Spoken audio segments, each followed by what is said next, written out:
He was a millionaire with no time for excuses, until a struggling single mother looked him in the eye and said 5 words that shook his entire world. What happened next will break your heart, and rebuild your faith in humanity. Watch till the end, because the twist will leave you speechless. I used to believe money could fix anything. That success was measured in square footage, in profit margins, in how many people said, "Yes, sir," when I walked into a room. I was wrong. And I did not realize it until a frail woman with trembling hands and tear-filled eyes looked at me and said, "I will pay you when I can." That morning, I was furious. The café was behind on rent. Again. 3 months. 3 notices.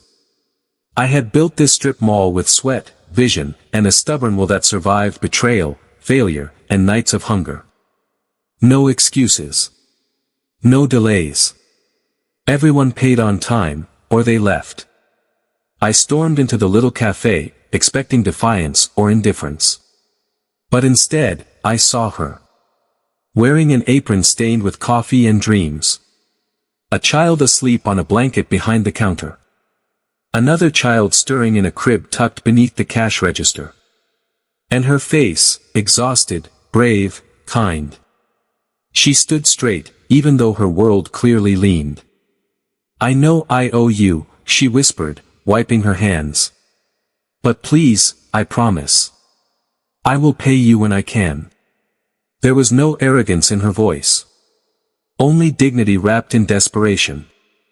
I opened my mouth to remind her of the contract. The rules. The zero-tolerance policy. But then my eyes fell on a photo taped near the register. A man in uniform. Smiling. Next to her. And the words written beneath it in a child's handwriting. "Daddy, we miss you." I could not speak. I remembered my own mother's shaking hands, feeding me her last spoon of rice. I remembered the winter she walked to 3 jobs so I could wear warm shoes. I remembered a woman's sacrifice, not this woman, but one just like her. One who believed in me when I was nothing. One who gave up her dreams so I could build mine. And standing in that moment, I felt a crack in the ice I had grown around my heart. I nodded. Turned around. And walked out. But I did not forget her. That night, I returned. Not as a landlord. But as something else. She looked startled when I walked in again. Her apron was gone. She was nursing her baby in the corner while her older son colored pictures with broken crayons on the floor. The air smelled of warm bread and brewed hope. She stood quickly, brushing her hair back. "I do not have the money yet," she said, her voice laced with guilt, not fear. I raised my hand gently. "That is not why I am here," I said. I placed 2 cups of tea on the table. "Sit. Just for a moment." She hesitated, then nodded. She looked at me not as a millionaire, not as her landlord, but as a man. And I saw the tired truth in her eyes, the kind that comes from burying dreams to keep children fed. I asked her how she ended up here. She told me. Her husband died overseas. No insurance. No savings. Just 2 kids, a broken heart, and a coffee shop they had once dreamed of running together. The oven barely worked. The pipes leaked. But she kept it going.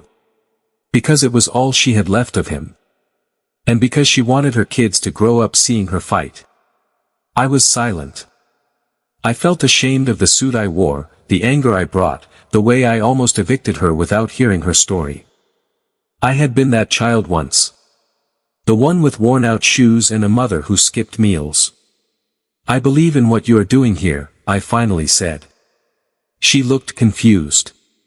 "I want to invest." Her eyes widened. "Invest?" "Yes. But not just money. I want to fix the oven. Upgrade the machines. Help you build what you and your husband once dreamed." Tears welled up in her eyes, but she tried to hold them back. "Why would you do that for me?" I paused. Because I owed it to the woman who once fed me on faith. Because success means nothing unless it lifts others too. I smiled gently. Because someone once believed in me when I had nothing. She covered her mouth with both hands. Her eyes shimmered with disbelief, as if no one had offered her kindness in years. The room fell silent, except for the soft coos of her baby and the scratching of crayons on the floor. "You do not even know me," she whispered. Her voice trembled. "But you are helping me like I matter." I leaned forward. "You do matter. More than you know. And your children, they deserve to see what strength, dignity, and grace look like in the face of struggle." Her hands fell into her lap, still shaking. "People come in, drink coffee, and leave. No one ever sees me." A tear slipped down her cheek. "I used to think maybe I was invisible." I shook my head slowly. "Not anymore." That week, I sent in a team. We fixed the oven. Installed new counters. Repaired the plumbing. Repainted the walls. But most importantly, we added a small mural near the entrance, a tribute to her late husband, holding their children. She cried when she saw it. She hugged me without saying a word. And day by day, something changed. Customers returned. Word spread. Locals came not just for coffee, but for comfort. For the feeling that this place, this woman, meant something. I came often, but quietly. Watched from a distance. She did not need rescuing. She only needed someone to believe. One evening, as the sun dipped behind the trees, her son came up to me. He tugged my coat. "Are you the man who saved my mommy's café?" I bent down to his level.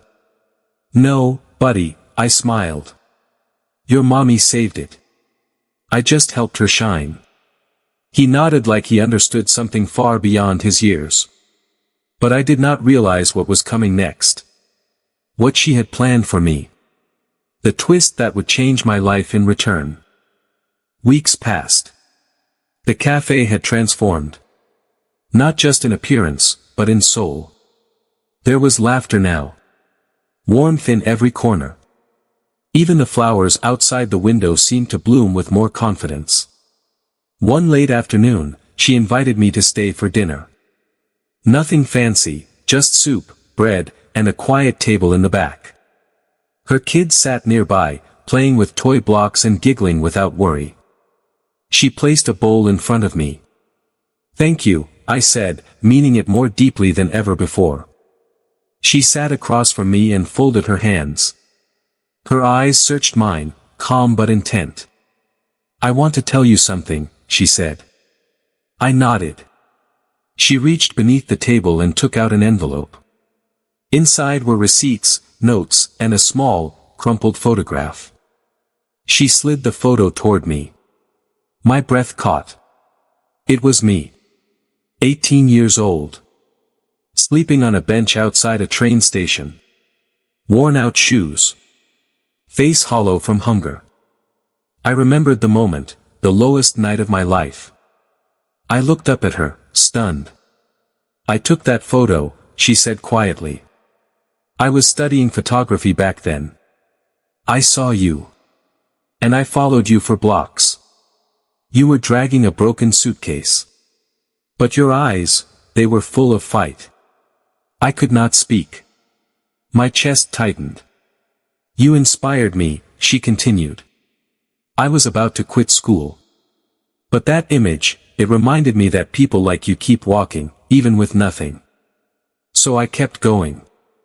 And later, when I opened this cafe with my husband, I kept that photo near the register.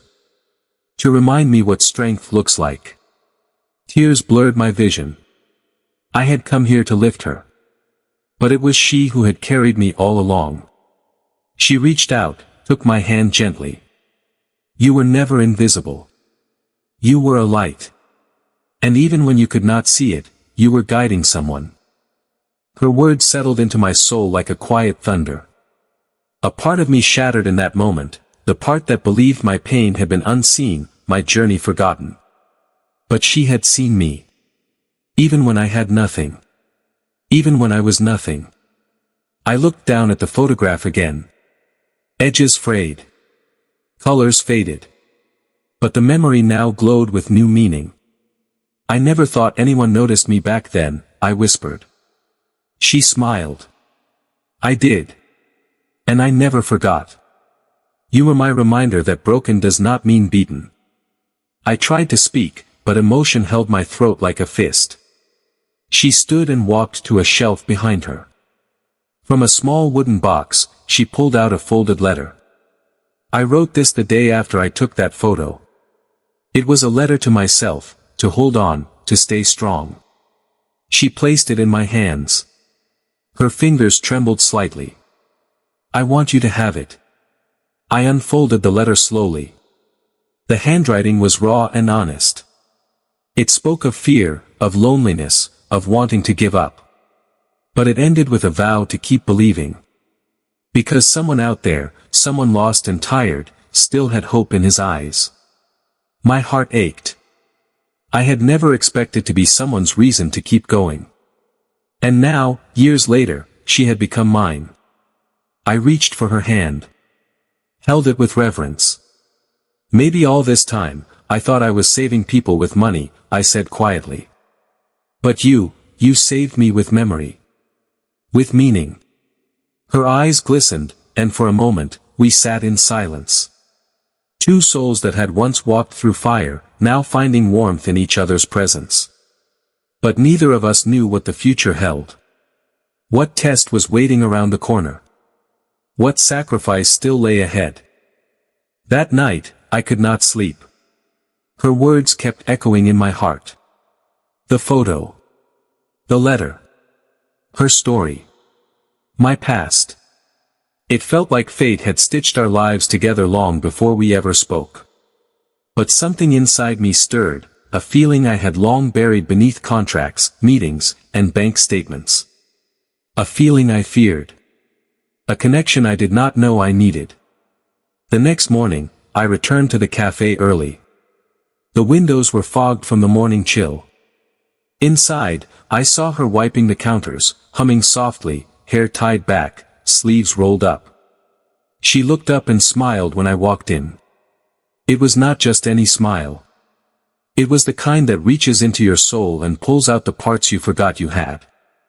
I sat at my usual corner, and she brought me coffee, the same blend her husband used to dream of selling across the country. Business is growing, she said, eyes hopeful. I am going to hire someone to help me part-time. I nodded proudly. You are not just surviving anymore. You are thriving. She laughed, and for the first time, it sounded like freedom. Then she paused. There is something I want to ask you. I leaned in. Anything. Her voice softened. It has been years since anyone cared about this cafe. But you brought it back to life. And me along with it. I felt a lump rising in my throat. I want to name one of the drinks after you. I laughed gently, unsure whether to feel honored or humbled. What would you call it? She looked at me with that same quiet strength. The believer. Because you believed in someone who had nothing left to give. The bell on the door jingled, and a rush of customers poured in. But as she turned to greet them, she glanced back at me with a look I could not describe. A look that spoke of something deeper forming.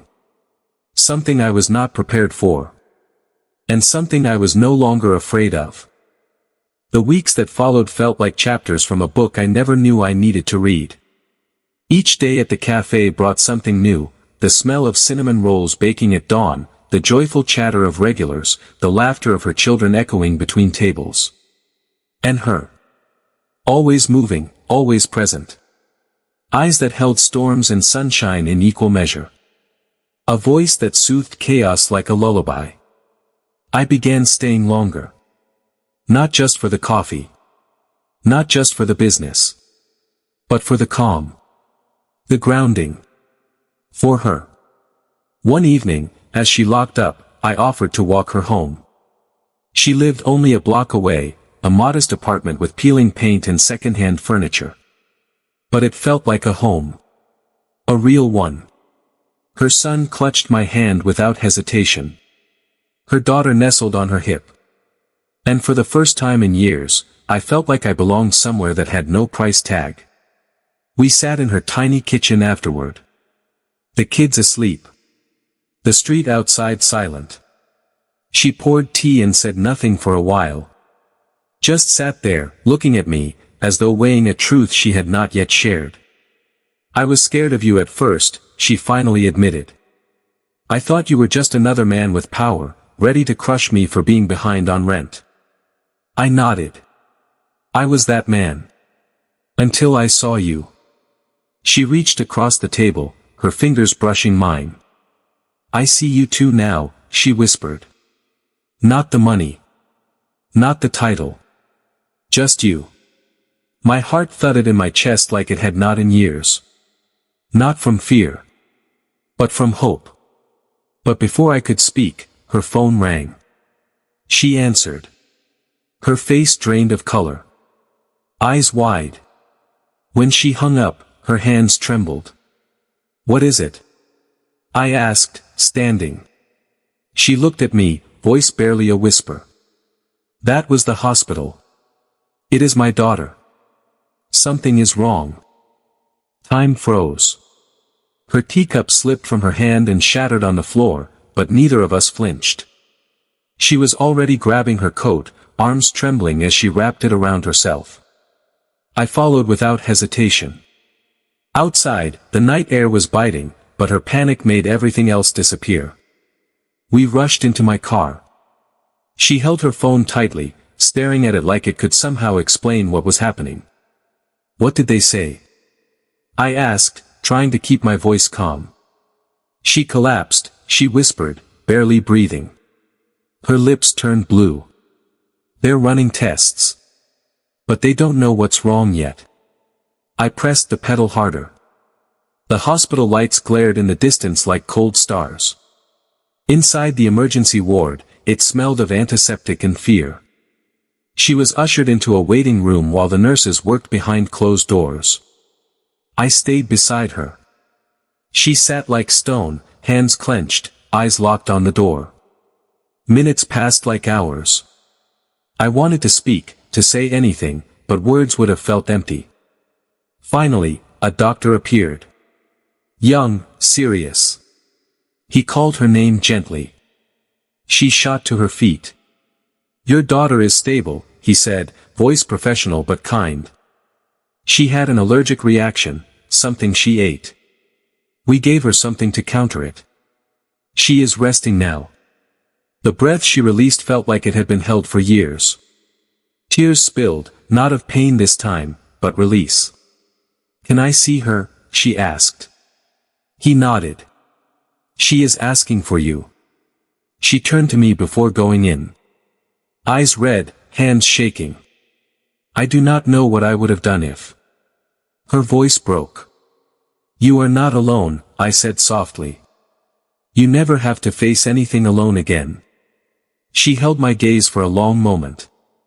As if those words had reached somewhere deep inside her, a place even she had forgotten existed. Then she turned and disappeared behind the door. I stayed in the hallway. Hands in my pockets. Heart heavy. Not with fear anymore. But with something I had not felt in decades. Love. I sat down in the corridor, elbows on my knees, staring at the linoleum floor beneath my shoes. The hospital buzzed with quiet urgency, distant footsteps, soft murmurs, the hum of machines echoing down long hallways. But all I could hear was the pounding of my own heart. Love. It was not the loud kind that shouts from rooftops.